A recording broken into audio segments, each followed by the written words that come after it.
قشنگترین گناه من تازه ترین اثر شادمهر عقیلیه و الان که در حال ضبط این ویدیو هستیم فقط چند ساعت از انتشار این موزیک گذشته. چون آهنگ تازه منتشر شده و ترانه‌شو حفظ نیستم، قصد خوندن ندارم و هدفم از این ویدیو اینه که با همدیگه ریتم و آکوردهاشو پیدا کنیم.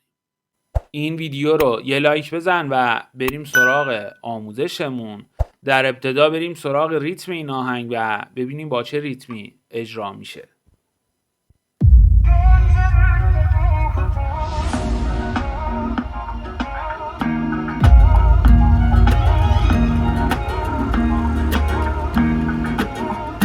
خب ریتم این آهنگ ریتم 4/4 رومباست که شامل 8 ضربه. ضربه اول رو به پایین، اندازه 2 ضربه سکوت میکنیم و ضربه چهارم رو به بالا میشه 1 2 3 4.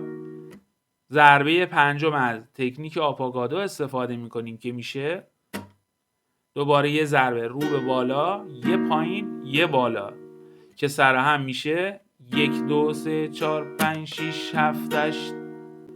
1 2 3 4 5 6 7 8.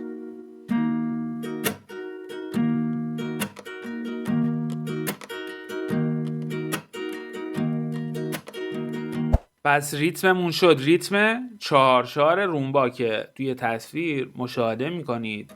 حالا بریم سراغ آکوردهای این آهنگ. تنهایی نمیتونم این همه راهو برم، بیا همین الان برم گردون برامون، دلم میخواست به تو بگم. اولین آکورد این آهنگ آکورد می بمول مینوره که میشه باره ششم، یعنی میایم لا مینور رو توی باره ششم میگیریم. توی تصویر هم مشاهده میکنید. آکورد بعدیمون آکورد ر بموله که توی تصویر مشاهده میکنید. باید توی باره چهارم بگیریم. پس خط اول شد می بمول مینور و خط دوم ر بمول. ادامهش قسمت دلم میخواست به تو بگم الان دوباره با آکورد می بمول مینور اجرا میشه و خط چهارم میشه آکورد سی بمول مینور 7 یا سی بمول مینور. اینجا اگه میخواید 7 بگیرید این مدلی بگیرید.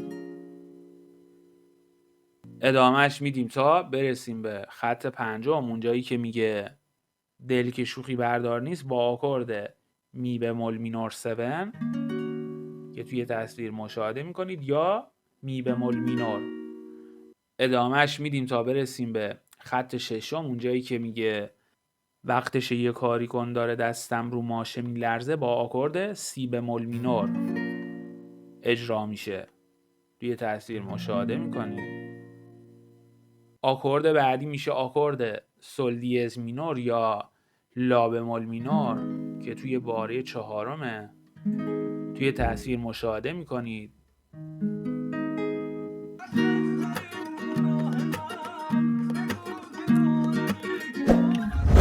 به دلیل محدودیت‌های کپی رایت نمیتونیم آهنگ رو به صورت کامل پلی کنیم و مجبوریم کات بزنیم. متن و آکوردها رو توی تصویر مشاهده میکنید. ادامهش میدیم تا برسیم به قسمت ترجیح بند کار. قشنگترین گناه من با آکورد می بمول مینور اجرا میشه. ادامهش میدیم تا برسیم به قسمت که آب میشه ر بمول ماژور، تکون نمیخوره میشه سی بمول مینور، وقتی با همین میشه آکورد ر بمول ماژور و روی توییکه میشه آکورد سی ماژور. هدفم از این ویدیو این بود که بگم با چه ریتم و آکوردهایی اجرا میشه. ریتممون که گفتیم میشه ریتم 4/4 رومبا. آکوردامون هم که میشه آکورد می بمول مینور، آکورد ر بمول ماژور، لا بمول مینور، سی بمول مینور، آکورد سی ماژور، آکورد می بمول مینور 7 و آکورد سی بمول مینور 7.